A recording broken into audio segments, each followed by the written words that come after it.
be what they need. We're going to take care of what they need. There'll be plenty left over. We're going to have a lot of money left over. And the money left over is going to the United States of America, and the oil companies are going to be very happy. Yeah, please.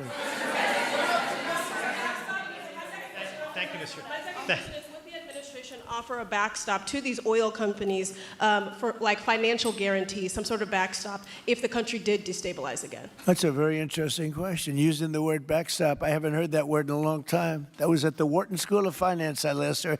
That's a good term. We ought to use it more often. I hope I don't have to give a backstop. I'm just, look, these are very smart people, the smartest people. They're not only in oil and business. These are the biggest companies in the world sitting around this table. They know the risks. I mean, there are risks. We're going to help them out. We're going to make it real easy. They're going to be there for a long time. We're going to be there together for a long, long time. And they're going to be taking the oil, and they're going to be bringing oil prices down. They're going to make a lot of money. They're going to get their money back. They're going to be safe. The people of Venezuela are going to be big beneficiaries, and the United States of America is going to be a big beneficiary for what we've done. And you know, one other thing I might say, it's also very big for national security because, again, just like Greenland, we can't have China or Russia occupy Greenland. We can't have China or Russia occupy Venezuela. And if we didn't do what we did, China or Russia would have been in Venezuela. I think I can, where's Mr. Chevron? So let me ask you, they would have been there if we didn't do this. Do you agree with that? They certainly have a lot of economic interests in country. There's absolutely no argument about that. They were trying to be there. I mean, you know, we had a Russia, I guess sort of I call it a semi-Russian ship yesterday that we took over, and Russia decided not to defend that ship against us. It's a big movement. The ship was loaded up with oil, and we took the oil, and it came out of that port. But Russia would be there or China would be there. And we want them to be there for a different reason. We want them, do you people agree? In particular, China, they need a lot of oil. Russia doesn't need so much, but Russia was there anyway. But I assume you agree that China would like to be doing a lot of business there by buying oil. And I want to just tell President Xi and President Putin, but more so in this case, President Xi, because they do need a lot of oil. And we are open for business in the United States, and we are open for business in Venezuela, right?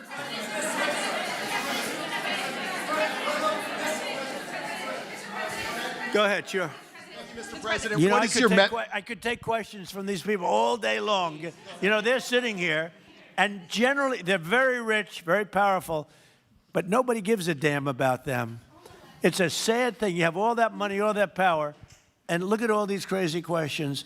We could do this all day long, and they wouldn't be satisfied. I have a question on today's meeting, Mr. President. We'll take a few more, though. I have a question on today's meeting, Mr. President. Let me ask you more importantly, do you have any questions from the biggest? Yes, sure. Hold it. Do you have any questions for the biggest people on earth, the biggest business people, the biggest companies anywhere on earth? Do you have any questions for these people? No, do you have a question for them? Go ahead, ask them a question. To rebuilding the oil infrastructure in Venezuela, and for the executives in the room, what do you need from the administration in order to invest? That's a good question. Do you want to go and answer that question? Yeah, Exxon, small company. I'll refer you back to the statements I made before. There are a number of legal and commercial frameworks that would have to be established to even understand what kind of returns that we'd get on the investments. So I think all the investments and the opportunity sets, I think everyone sitting around this table would have the opportunity and the know-how and the capability to make the investments. The questions will ultimately be how durable are the protections from a financial standpoint, what do the returns look like, what are the commercial arrangements, the legal frameworks, all those things have to be put in place in order to make a decision to understand what your return would be over the next several decades that these $1 billion investments would be made on. You know, could I do this? Because we have, again, the biggest people on the planet Earth around this table, biggest companies in the world. I'd like to just ask them to introduce themselves. We'll start from this end and go around to here. And if you have anything to quickly say, we can do that. But you want to just start right over here? These two guys, we'll leave them out because they're with us. Please. Thank you, President Trump. John Addison at VTOL. We're here to ensure that you are going to be able to move all of this oil all around the world at the best price possible so that the influence that you have over the Venezuelans will ensure that you get what you want. Thank you. Thank you. Good point. Thank you, Mr. President. Ryan Sheffield of Formentera. My grandfather, Hugh Sheffield, was president of ARCO, Venezuela. Right. Thank you Thank for you. what you did. Do you like what we're doing? There's a lot of shale there, a He lot would- of upside. He would be very happy looking down. He'd be very proud of you right now, right? Yes, sir. Good. Thank you. Mr. President, Luis Rodriguez. I'm probably the only Venezuelan American sitting on around this table. I want to personally thank you for the courage of your actions over the last couple of weeks. I think I speak, and I speak of Venezuela in general in saying there's optimism. You've brought optimism to the table, and if the conditions are met, the opportunity is absolutely immense. I agree with that. That's true. Thank you. Well said, too. It's immense. This is a tremendous opportunity. Thank you. Richard Holton from Trafigura. We're working with your administration, Mr. President, to bring that Venezuelan oil to the United States. Our first vessel should load in the next week. Great. Good job. Thank you. I think the reason that most of us are here and thinking about the future is because we trust you initially to set this program up that will work and guarantee that this can be done. And there's a huge investment that needs to be done. We've all agreed on that. And certainly we need time to see that through. So thank you for what you've done. Thank you very much. Thank you. Mr. President, I'm Lane Riggs, CEO of Valero Energy, and we're one of those companies that refineries in the U.S. are uniquely configured to run Venezuelan oil, and we're more than happy as this opportunity expands for us to further invest in our refineries to produce more of it. And you're very much set up for the heavy oil, right? Yes, sir. That's great. That's great. We're ready for it. Thank you, Mr. President. Thank you for having us here. Thank you. And thank you for opening the door to a better Venezuela. We are a Spanish company, but we are fully committed to invest here in the States. We have invested over the last 15 years, $21 billion in the American oil and gas industry, in Pennsylvania, in the Gulf of America, in Texas, and in Alaska, with the discovery of Pica that is going to have the first oil this quarter, and is going to change, is going to reverse the declining history of that great state of Alaska. We are in Venezuela, Mr. President, with our partners of Eni. We produce the gas that guarantees the stability of a half of the grid power in Venezuela. So we are committed with this stability, and on top of that, we are on the ground, we have people, we have facilities, we have technical capabilities, and I take your point, Mr. President. We are ready to invest more in Venezuela. Today, we are producing 45,000 barrels a day gross of oil, and we are ready to multiply by 3 this figure in coming 2-3 years, investing hard in the country, following your recommendation, if you allow us, of course, and in the framework, commercial and legal framework that could allow this growth. So thank you, Mr. President. Thank you. Great job you've done. Thank you. Mr. President, thank you for having me. Matt Sheehy, I'm with Tallgrass Energy. We are an infrastructure business, so whether it's oil, gas, CO2, we move that around. So most of my customers are sitting around the table and happy to lend our expertise to what's going on in Venezuela to support the people. And obviously infrastructure is going to be critical to see it repaired. Thank you. Thank you. Mr. President, thank you. An honor to be here. Marianne Mannon, Marathon Petroleum. We are one of the largest U.S. refiners. On behalf of the men and women of Marathon Petroleum and of our industry, thank you and the administration for what you're doing for U.S. energy independence. We have the ability and the capability of our assets to process Venezuelan crude, and the people of Marathon Petroleum stand ready to do so. Do we need more refineries in our country?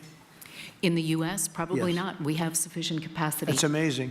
A lot of it was approved during my first term. We were getting you approvals that nobody could have gotten in Louisiana and other places, and they got built. Before that, it was a disaster. We didn't have the refineries. Now we do because of the first term. Please. Darren Woods, ExxonMobil. Okay, we'll go over here. Thank you, Mr. President. Jeff Hildebrand, founder and chairman of Hillcorp Energy, one of the largest private energy companies in America. Who's bigger, you or Harold? We're close. Huh? We're close. Harold. Absolutely, Mr. Ham. But thank you for your great, tremendous leadership in protecting the interests in the Western Hemisphere. The message that you have sent to China and our enemies to stay out of our backyard is absolutely fantastic. So thank you. Thank you very much. And finally, Hillcorp is fully committed and ready to go to rebuilding the infrastructure in Venezuela. You'll go there? You'll be going? Yes. Good. That's good. You'll be very happy. Thank you very much. Thank you, Mr. President. Jeff Miller, CEO Halliburton Company. We are the largest American oilfield services company. We're the second largest in the world, been in business over 100 years. Started operations in Venezuela in 1938, long time in Venezuela. I personally lived there for 4 years and raised my kids there, so quite familiar with Venezuela, and just couldn't express gratitude more so for the opportunity to return to Venezuela under the stability that I know that this team and your team are able to deliver. And so When did you leave? Huh? When did you leave Venezuela? As a company, we left under the sanctions in 2019. So we had intended to stay, and then when the sanctions went into place, we were required to leave. But very much interested in returning. Have 600 Venezuelans with Halliburton today, all around the world. Look forward to putting them back to work. Great job. Great Thank job. you. You'll be back. Please. Mr. President, I'm Alex Cranberg. My company, Aspect Energy, is one of the leading American international wildcatters. We've found significant fields in Central and Are you a South. wildcatter? I'm a wildcatter. That's pretty cool, I'll tell you. I would have been a wildcatter too if I was in. And you've been successfully wildcatting. We've found significant fields in Central and South America, in the Middle East, and in Europe. We're a leading That's oil great. producer in Hungary. But probably the most pertinent example is what a wildcatter does is take on risk and try to reduce it, and then other people come in and put more capital in later, so we're kind of kickstarters in the oil industry. We went into Kurdistan very early on, back when people told us it wasn't safe and we shouldn't do it. We found a big field there, and it ultimately has got to be developed along with one of my colleagues here to be one of the big leading fields in Kurdistan. We think that Venezuela has a tremendous amount of opportunity. If you look at the reinvestment required, the investment required, people are talking about hundreds of billions of dollars. But if you put that in perspective, that's 1 million barrels a day for 15 years is $220 billion net cash flow. So what we really need to do is to be able to kickstart production and then reinvest and have the confidence to reinvest. And what you're doing by putting the United States in control of the cash flow coming out of the country, it gives companies like ours the confidence to say we can kickstart this production and then reinvest and reinvest. In Hungary, we've invested $1 billion in changing the trajectory of Hungarian oil production. And we were only able to do that not because we could write $1 billion check, we're a smaller company, but because we reinvest all the cash flow back into new production. Good. Mark Good Nelson, job. Mark Nelson with Chevron again. Thank you, Mr. President. I'm Claudio Scalzi, and ICO, Italy. We started working in Venezuela in 1980. We have a lot of oil, but now just the gas is flowing because it's not under sanction. And as my colleague from Repsol said, we cover more than about 50% of the electricity in the country. So that is essential to avoid any kind of problem, social problem. We own about 4 billion barrels of reserves, so a huge amount in the Orinoco Belt and in central Venezuela. We have now in the country 500 people, most Venezuelan, and we are ready to invest. Clearly, we are ready to invest. We thank you for the big efforts and the efficiency of your action, and we are here. And we are here to work together with the U.S. We are also a big investor in the U.S. So I know that. We thank you again, and we are there. And we are also ready to join with American companies in our assets to develop and go faster with good investors and good know-how from the U.S. company. Yeah. Thank you. You've done a great job. Thank you very much. Mr. President Rossborough, good to see you again. I'm chairman of Hillwood and HKN Energy. Been in the energy business 45 years, and we have been working with your team quite a bit. We have been in Kurdistan now for 19 years, along with Alex, and built a very good business.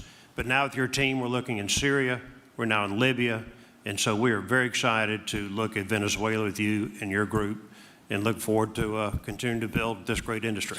Thank you very much. Thank you. Mr. President, thank you for having us here today. Wael Salwan from Shell. Of course, we have a huge presence here in the U.S., in the Gulf, as well as in Pennsylvania with the petrochemical facility, which I think we had the opportunity to host you at, as well as being one of the largest LNG off-takers of American LNG. We have been in Venezuela for a very long time. We actually drilled in 1914 the first well that discovered oil in Venezuela, and on the back of which the entire energy industry was established in Venezuela. When we left in the 1970s because of nationalization, we had 1 million barrels per day of production. But we have kept boots on the ground in Venezuela all this time, and we now have a few $1 billion worth of opportunities to invest in, subject to OFAC approval. So we are ready to go and looking forward to the investments in support of the Venezuelan people. That's great. Thank you very much. Thank you, Mr. President. Ben Marshall, the America's CEO for Vitol. Alongside Trafigura, we're very thankful to have worked with the government and the Venezuelans to be able to bring the crude oil to market at a market price as quickly as we can to help stabilize the country. Thank you. Thank you. Brian Lance, ConocoPhillips. I'll defer to my colleagues. Thank you, Mr. President. Olivier Lepoche, CEO of SLB, or formerly known as Schlumberger, the largest global oilfield services. We have been in Venezuela since 1930, and we still operate. We operate today on the ground with and in support of Chevron. We have ability to scale. We have 1,100 Venezuelans in the company, 2,000 additional that are calling us to go back to country and to go back to work. We're able to mobilize in the last 18 months 2 rigs and deliver 50 wells with success. So we're here. We have knowledge of the subsurface like nobody else has. We have boots on the ground, capacity on the ground, $700 million of equipment value on the ground in Venezuela, ready to mobilize for all of our partners, customers. So we are ready to scale fast, and we really want to thank the administration, Secretary Wright, Secretary Bergen, for the effort they are supporting and giving us to be successful on behalf of the Venezuelan oil and gas industry. Thank you very much. Thank you very much. Well, check this out. They say the very best for last. And I don't have that sexy accent like this guy next to me here. Mr. President, my name's Bill Armstrong of Armstrong Oil and Gas. I'm a private independent guy. And in real estate, you were a wildcatter. So wear that motto proudly. But like you, I was my own guy. I don't have shareholders. I don't have private equity partners, but I've been drilling all over the place. In fact, I had the largest discovery in Alaska, biggest discovery in 50 years in our country. I now control 8 million acres adjacent to Venezuela, so I'm already heavily invested in the area. We share a 150-mile border with Venezuela in the countries of Aruba and Curacao, and we are ready to go to Venezuela. It is, in real estate terms, it is prime real estate, and it's kind of like West Palm about 50 years ago. Yeah. Very ripe. Yep, I agree with you. Thank you. Congratulations. Thank you. So I think what we're going to do is speak without the press to these gentlemen, see what kind of a deal we can make.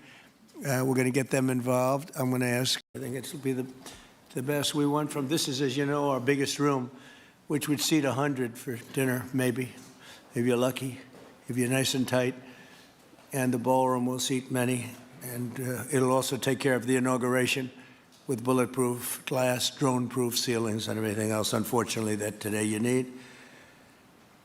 So we're going to discuss how these great American companies can help rapidly rebuild Venezuela's dilapidated oil industry and bring millions of barrels of oil production to benefit the United States, the people of Venezuela, and the entire world.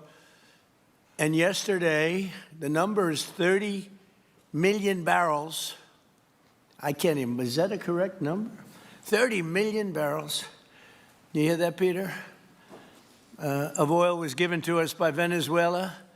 That's a lot of oil. It's about $4 billion worth, and it's on its way to the United States right now. And we want to thank Venezuela for that.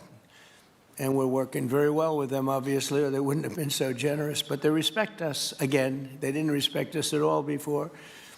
So that's money that goes to the United States. Some will go to Venezuela, and some will go to the oil companies, but not that, because that's already been extracted. So you're not getting any of that, but when you start extracting, you'll get. But it's tremendous reserves, among the biggest in the world. Some people say it is the biggest in the world. And we're going to be working with Venezuela. We're going to be making the decision as to which oil companies are going to go in, that we're going to allow to go in. Going to cut a deal with the companies. We'll probably do that today or very shortly thereafter with Chris and Doug. And we're dealing with the country, so we're empowered to make that deal. And you'll have total safety, total security. One of the reasons you couldn't go in is you had no guarantees, you had no security, but now you have total security. It's a whole different Venezuela, and Venezuela is going to be very successful. And the people of the United States are going to be big beneficiaries because we're going to be extracting, numbers of, in terms of oil, like, few people have ever seen, actually. So you're dealing with us directly. You're not dealing with Venezuela at all. We don't want you to deal with Venezuela. Let me thank Vice President J.D. Vance, who's doing a fantastic job. Secretary of State Marco Rubio, likewise, a fantastic job. I have good people. I like them better than my first group. But we had a great, despite that, we had a great first term. We had some great people there, too, by the way. But we had a great first term. We had the greatest economy in the history of our country in the first term, but this is blowing it away. And you haven't seen anything yet. Everyone's been shocked by the numbers, 5.4% GDP. And that's despite the fact that we were badly hurt by the Democrat shutdown, of which they'd like to see if they could shut it down again. Secretary of the Interior, Doug Burgum, who's fantastic. Secretary of Energy, Chris Wright, recommended by Doug as being the greatest oil man anywhere in the world, because I wanted Doug for that job, energy, and Doug said, no, sir, there's a man named Chris Wright. I said, who the hell is Chris Wright? He said he's the most talented oil man anywhere in the world. I doubt you can get him, because typically oil men make a lot of money, and women. They make a lot of money, but Chris came. You took one of the greatest salary cuts probably in history, Chris, right? But he's a fantastic person, loves our country, and many other important members of this team. And I want to thank them for their efforts. As you know, last week, the United States Armed Forces performed one of the most spectacular military operations in American history, apprehending the outlaw dictator Nicolas Maduro for his crimes against the United States, crimes for which he has now been indicted and is in federal court awaiting trial. And he killed many people, millions of people, actually, and allowed jails, prisons, mental institutions, insane asylums, drug dealers, drug addicts to pour into our country totally unchecked because of Sleepy Joe Biden's policy of open borders, the stupidest thing I've ever seen. We're getting them all out. The departure of Maduro makes it possible an incredible future for both nations, Venezuela and the United States, in which we will more closely integrate the economies of two major energy powers in the Western Hemisphere. Energy coming out of Venezuela was very small. One of the things the United States gets out of this will be even lower energy prices. We have people now getting gasoline for $1.99, $1.96, $1.95, $1.92 yesterday, somebody. And it used to be $3.50, $4, $5 a gallon. Think of that, $1.99. Decades ago, the United States built Venezuela's oil industry at tremendous expense with American skill, technology, know-how, and dollars. But those assets were stolen from us, and we had presidents who did nothing about it. this president is much different than your other presidents. They did nothing about it. They stole it. Some of the people in this room were a little bit younger when that happened, but not that much younger. It wasn't that long ago.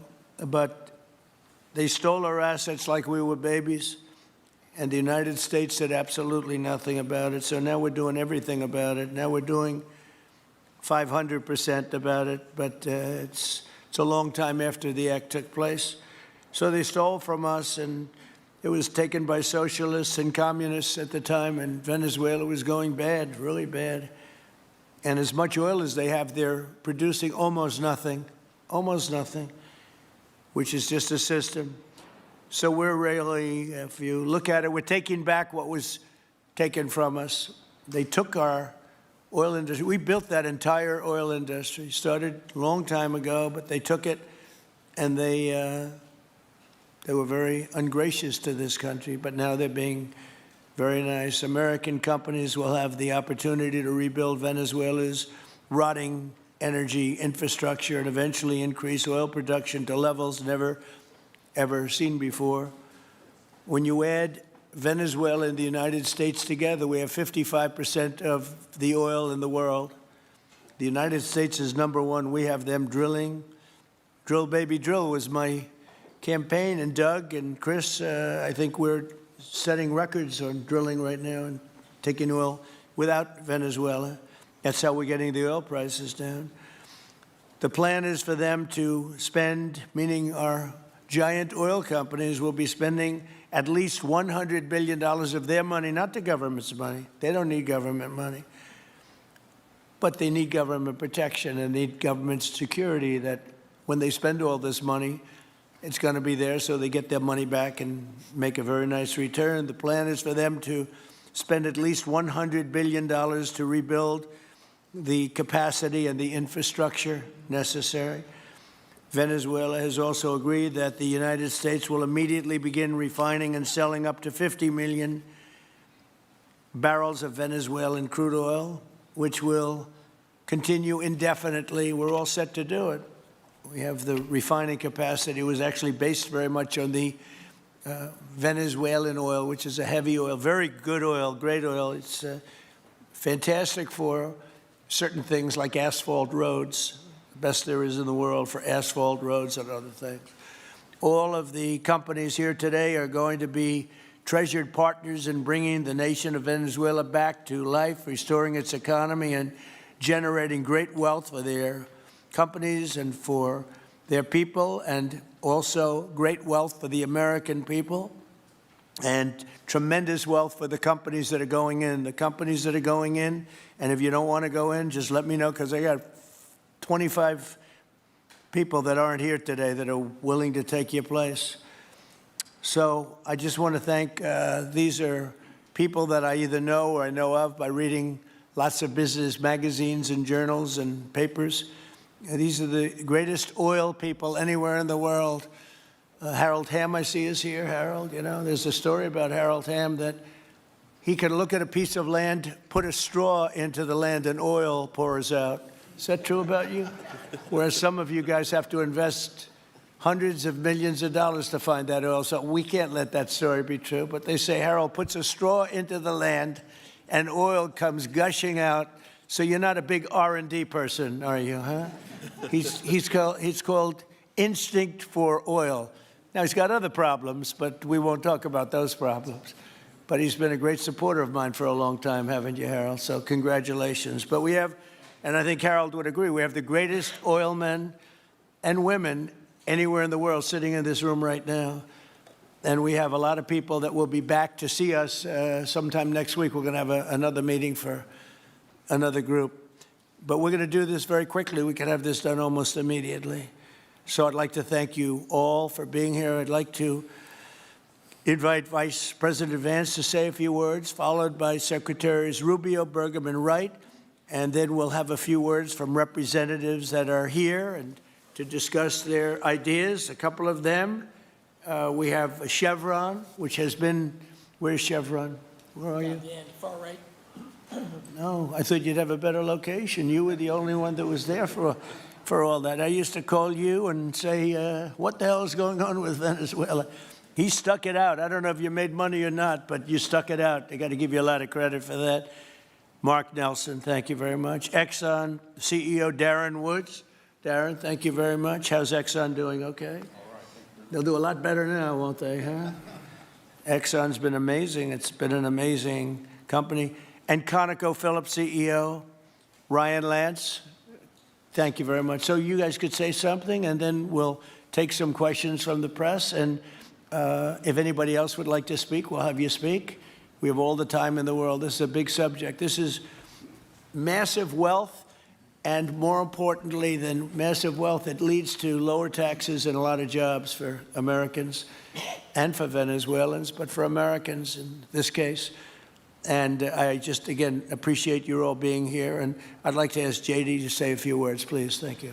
Thank you, Mr. President. And thanks to everybody for being here. You know, as a Marine Corps veteran for my entire lifetime, presidents, and let's be honest, they were Democrats and Republicans, would send the American military to far-off places. They would get us involved in these endless quagmires. They would lose hundreds or thousands of American lives, and the American people would get nothing out of these misadventures. And now you have an American president who's empowered the American military to stop the flow of drugs into our country and to ensure that we, as opposed to our adversaries, control one of the great energy reserves that exist anywhere in the entire world. And he did it without losing a single American life in the process. It was an amazing operation. It's going to make our country richer. It's going to make our country more powerful. It's going to make our country safer. And it's going to lead to the decline, the further decline of drug overdose deaths in the United States of America. An amazing thing, and I'm happy to be here to talk about how we can make it an even bigger and better operation for the American people. Thank you, sir. Thank you very much. Marco?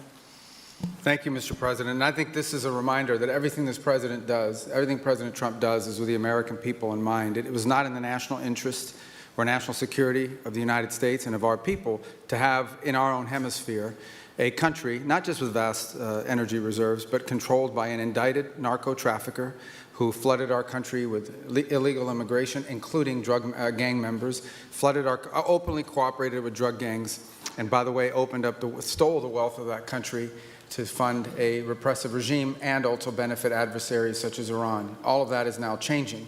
As part of this process, the first phase, of course, is the phase we're in now, which is the stabilization phase. We do not want to see destabilization in the country. We're working very cooperatively with the interim authorities there to provide a market for the sale of the wealth of Venezuela in such a way that benefits the people, both of the United States, but also the people of Venezuela. And as a reminder to everyone, the President announced this just 2 days ago, every penny, everything they buy with the money that they're making from the oil now, Mr. President, will be bought from America.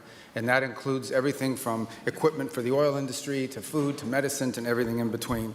The second will be a phase of recovery, and then some of these phases will overlap, and that is to have a normal economy again where the money goes to the benefit of people, not the benefit of our adversaries or the benefit of elements in that country and around the world that are against our interests, at the same time as a process of reconciliation has to happen internally among the different sectors of society and politics and the like.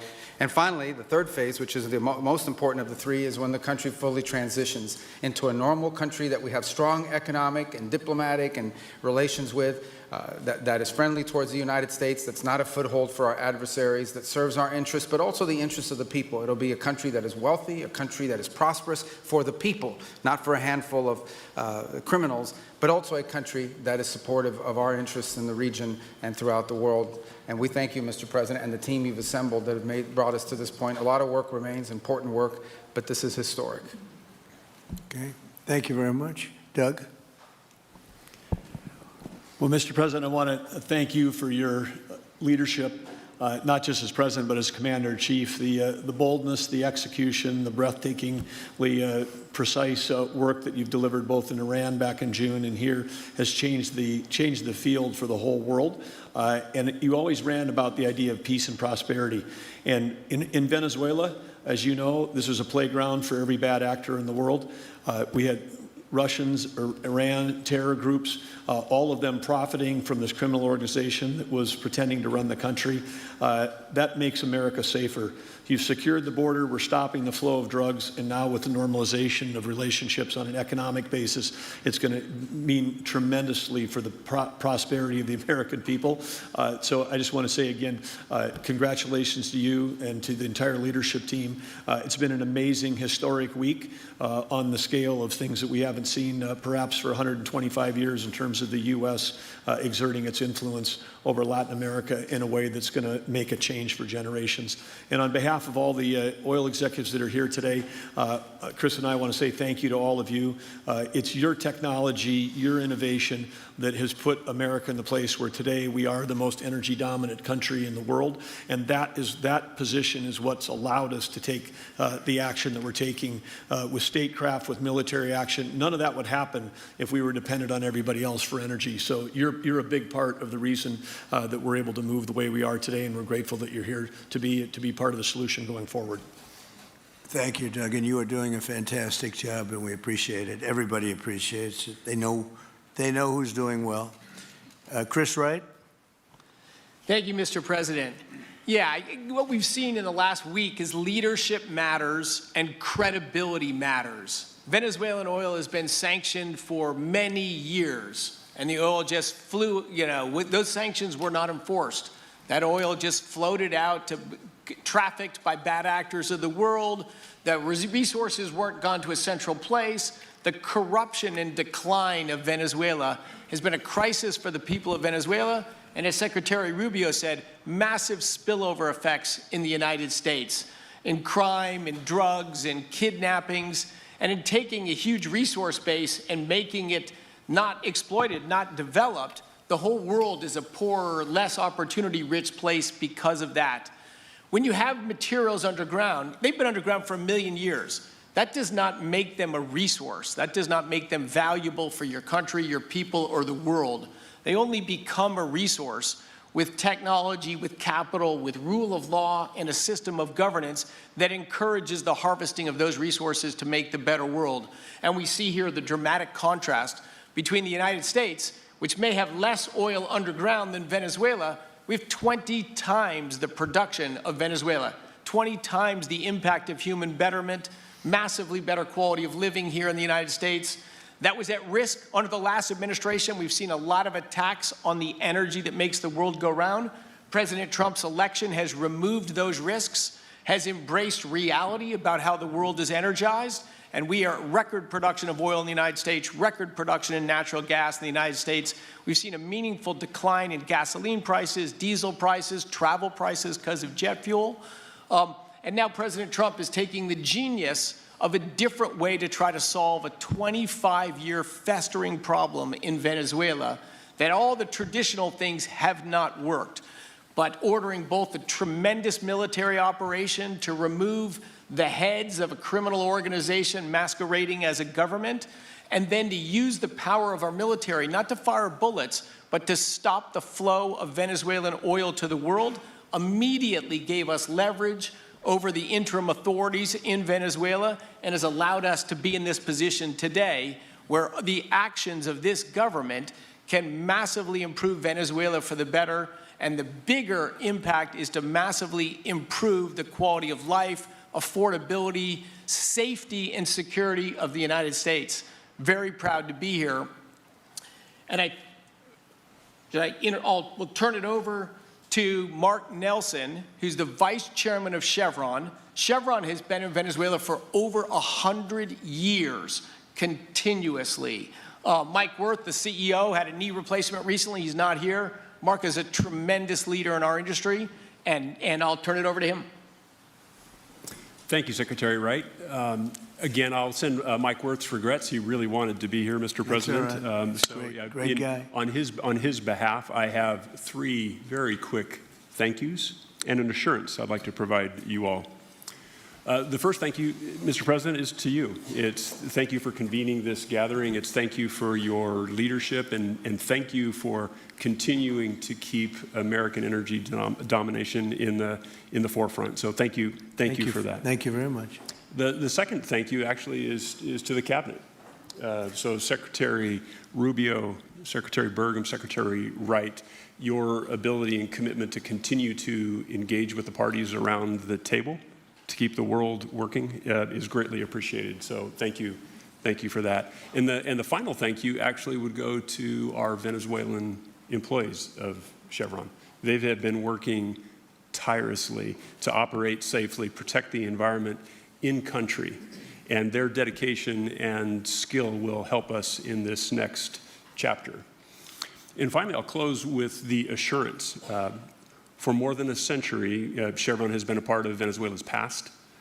We are certainly committed to its present, and we very much look forward as a proud American company to help it build a better future. And so, Mr. President, thank you for your leadership. And you really suffered there. You stuck it out. A lot of people left. A lot of big companies left. Some of the people, many of the people sitting at this table left because of the safety risk and other risks. But you stuck it out. I give you credit for that. Sometimes it was hard. I remember 6 months ago I told you to stay, just stay. Things are going to happen. You'll be very happy. I didn't know they were going to happen this fast or this conclusively. One thing I think everyone has to know is that if we didn't do this, China or Russia would have done it. And if China or Russia were a next-door neighbor, because essentially this is not around the other parts of the world so far away where you fly in an airplane for 24 hours before you get there. This is sort of a next-door neighbor, if you think about it. And I told China and I told Russia, we get along with you very well. We like you very much. We don't want you there. Not going to be there.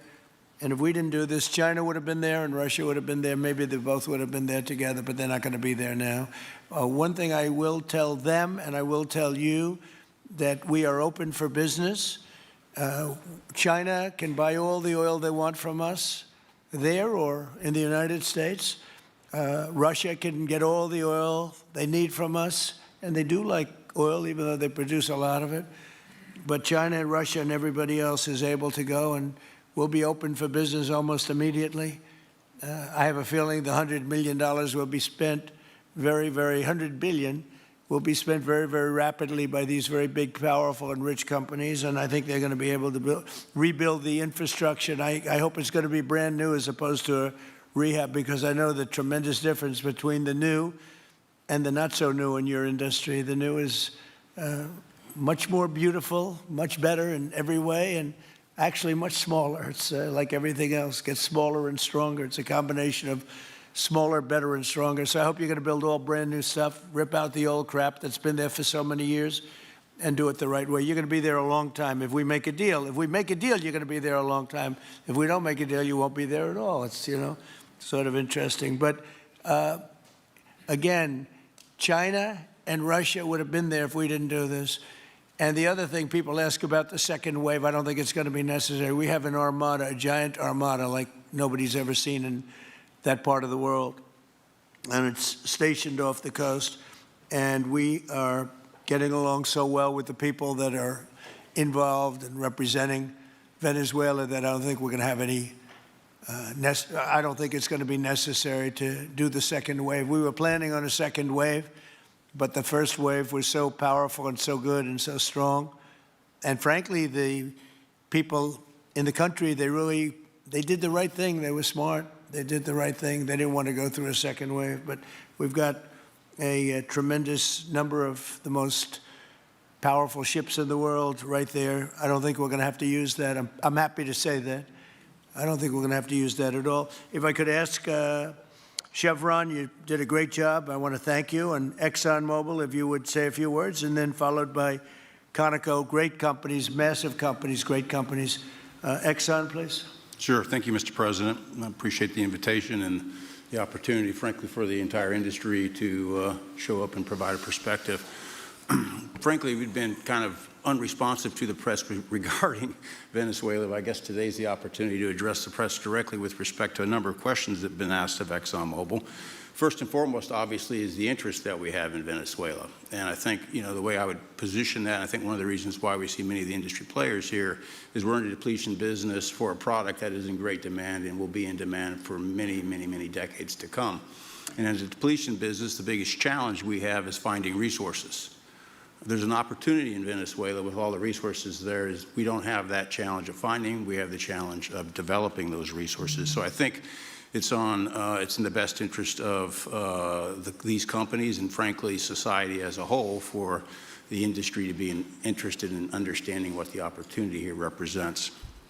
I'll just share a philosophy that ExxonMobil has when we enter countries, because we do business all around the world in a number of different regimes. We take a very long-term perspective. The investments that we make span decades and decades, so we do not go into any opportunity with a short-term mindset. And there's a value proposition that we have to meet. It has to be a win-win-win proposition. Obviously, it has to be a win for the company and our shareholders and to generate a return for the investments that we make. It has to be a win for the government. The resources are an important source of revenue that helps support the people of the places that we do business. And it has to be a win for the people. We have to be wanted there and to be a good neighbor. And those three things ensure a stable, long-term platform for the large investments that we make for the long term. With respect to Venezuela in particular, we have a very long history in Venezuela. In fact, we first got into Venezuela back in the 1940s. We've had our assets seized there twice. And so you can imagine to re-enter a third time would require some pretty significant changes from what we've historically seen here and what is currently the state. If we look at the legal and commercial constructs and frameworks in place today in Venezuela, today it's uninvestable. And so significant changes have to be made to those commercial frameworks, the legal system. There has to be durable investment protections, and there has to be a change to the hydrocarbon laws in the country. We're confident that with this administration and President Trump working hand in hand with the Venezuelan government, that those changes can be put in place. And with respect to the Venezuelan government, that perspective we don't have a view on. We haven't talked to the Venezuelan government, and obviously we have yet to assess the people's perspective with respect to ExxonMobil entering the country. In the short term, there are things that can be done while these longer-term issues are being worked. For us, we haven't been in the country for almost 20 years. We think it's absolutely critical in the short term that we get a technical team in place to assess the current state of the industry and the assets, to understand what would be involved to help the people of Venezuela get production back on the market. With the invitation of the Venezuelan government and with appropriate security guarantees, we are ready to put a team on the ground there. We also have a integrated set of capabilities from production to refining to trading, and I think we can be of assistance to getting the Venezuelan crude to market and realizing a market price to help, again, with the financial situation in Venezuela. So those are my short-term perspective that I have. I'd say maybe close with a thank you, Mr. President, for the work that you've done to secure not only the national security, but the energy security of the region. And then thank you, Secretary Rubio, Secretary Wright, Secretary Burgum, for your leadership in this matter. Thank you. How long would it take you, Darren, as Exxon to, if we make a deal, how long would it take you to get in there and get started? Well, the first step, this technical team, as I talked with Secretary Wright earlier this week, we started from the beginning to put the team together so that if and when it was needed, we could hit the ground almost immediately. So we can hit the ground within the next couple of weeks. Start the assessment, and then from there we need to understand. That's what we want. We want speed and quality. Yeah, that's what we want. Thank you, Darren. And Conoco, Ryan. Thank you, Mr. President. Appreciate the opportunity to be here too, and you've assembled a great team. And our congratulations as well for removing one of the terrible people in the world and bringing them to justice. It was quite amazing. I think you've given hope to the people of Venezuela again, which I think is quite remarkable. And we've been on the other end of that despot regime a long time. Our assets were expropriated. I had a little bit more hair when that happened. And, you know, I think we're the largest non-sovereign credit holder in Venezuela today. So we're in a bit of a different situation, but I think your big and bold idea to use energy commerce instead of conflict is something that could make a real big difference in Venezuela. And our company certainly stands ready to help in that endeavor. encourage you to continue to think bigger and even bolder. And we've had some discussions with your energy team about that as well. As we think about the other people that need to be in this room and in this discussion are the banks, and including probably the Exim Bank, as we think about how the debt needs to be restructured and the financing to deliver the billions of dollars that are required to restore their energy infrastructure. And I think as we think that big and bold, we need to be also thinking about even restructuring the entire Venezuelan energy system, including PDVSA. And I think if we can do that and think bold, there's an opportunity to be quick, fast, and restore the quality of what's happened in Venezuela, or what's been lost in Venezuela over the course of the last 25 years. So thank you for this opportunity. Well, thank you very much, and you'll get a lot of your money back. We're going to start with an even plate, though. We're not going to look at what people lost in the past, because that was their fault. That was a different president. You're going to make a lot of money, but we're not going to go back. You left a lot of money behind, I guess, huh? What number? 12 billion. How much? 12 billion. Well, it's a good write-off. It's already been written off. It's been written. All right, thank you. You'll make it back one way or the other. You're all going to do very well. I think really very well. Marco just gave me a note. Go back to Chevron. They want to discuss something. Go ahead. I'm going back to Chevron, Marco. Thank you, Marco. Was there a question, Mr. President? Yes, go ahead, Marco. What are you saying here?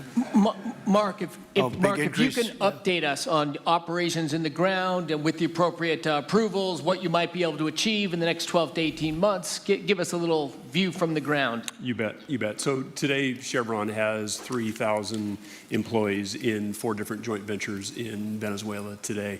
And over the past 5 to 7 years, they've taken production from about 40,000 barrels a day to 240,000 barrels a day, essentially getting those facilities and that equipment up to standards that would be something that people in the room would be more accustomed to.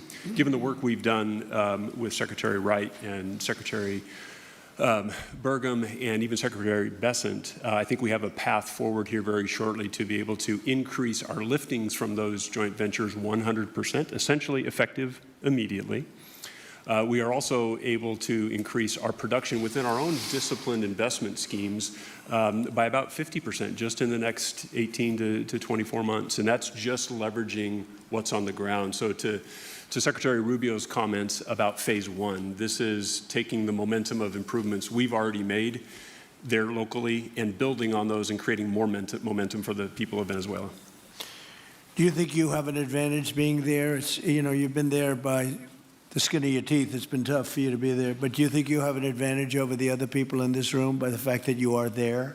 Yeah, I think there are, Mr. President, I think there would be days where it didn't feel like an advantage, and there are days where it does feel like an advantage. But having people on the ground today that care desperately about the people of Venezuela and know how to operate the assets that are there, is a definite advantage today. Would you say the best locations are available, or would you say the best locations are already sort of worked, even though they're in very bad shape? The best locations for finding oil, the best locations for oil?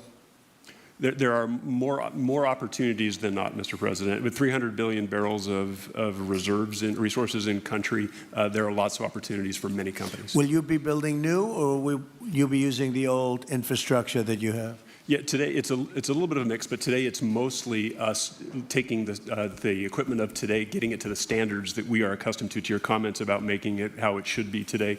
Most of the investments that we've been making are about getting it up to our standards. Well, I think you're going to make an investment, but you're going to get your money back very quickly, and that's part of our thing. We're going to have you get your money back fast, and then you'll give a lot to Venezuela and to the United States after that. Okay, so you'll be in good shape. Could I ask Harold Hamm to say a few words? He's been a friend of mine for a long time. Very amazing man, actually, amazing energy person. Well, thank you, Mr. President. It's good to be here with so many dignified people. And this effort particularly, and thank you for your effort for what you've done here, taking this despot out of that area. And the world dealt with him way too long. Certainly our industry knows that this is a real jewel that can be developed for the people of Venezuela and also benefit the world. And like Secretary Wright said, it has not been done. That's not been done in the past, and they had a good chance at it.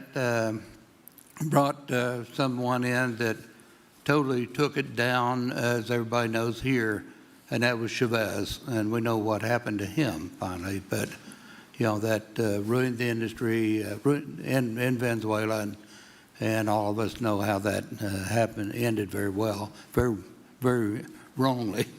So anyway, we're glad to see what's happened here, and look forward for the opportunity for a lot of people in this room, but also for America and the country itself. Are you going to be involved in going in? Because, you know, he's in North Dakota and he's in Oklahoma and some incredible places. It's a little bit different, but there's no doubt about you won't have to worry about the straw too much here. You can just go at it.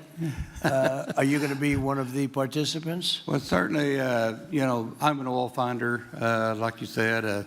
You know, Barry Spitzer, you know, told that story. The coach. And he's kind of exaggerated a little bit. It doesn't come out quite that easily usually. But anyway, great story. I love it. And I love Barry. Barry's the one that told me this. Yeah, he's a champion, you know, in a lot of ways. So love that story. Certainly, it excites me as an explorationist. You know, everybody has that in their blood, and you know, it is a very exciting country and a lot of reserves. And so it's got its challenges, and the industry knows how to handle that. And like Darren said, you know, you go into your eyes open and do the best you can with the team you got. So well, you're going to have you. something that they never had really here is tremendous security. You're going to be very secure, very safe, physically safe in addition to financially safe. So it's good to see you, Harold. Thank you very much. Does anybody have anything to say before we get to the press? What does Cuba have to do to avoid the same fate as Venezuela? What does Cuba have to do? Well, Cuba's in bad shape. Cuba relied on Venezuela for oil and for money. And nobody really knows what's going to happen with Cuba. They're doing very poorly. They're really third world all the way. And we have a lot of great Cuban Americans. And I would say Marco fits very solidly into that category. And I might ask you to say a few words about, we were discussing it before, Cuba is a very different, they don't have energy, they don't have oil, but they would live off of the oil from Venezuela. And what they do have is very strong people and very powerful people militarily, and they would protect the people running Venezuela, and they would take in a lot of money from Venezuela. Now they don't have that. They won't be taking in any money. So, Marco, what do you think? Well, I mean, the fundamental problem in Cuba is that it's run by incompetent people that don't know what an economy looks like, much less a functioning one. They've made a choice, and that is they would rather have political control over their people than they would have an economy that functions. And they've gotten away with it for 60-something years because they've had donors.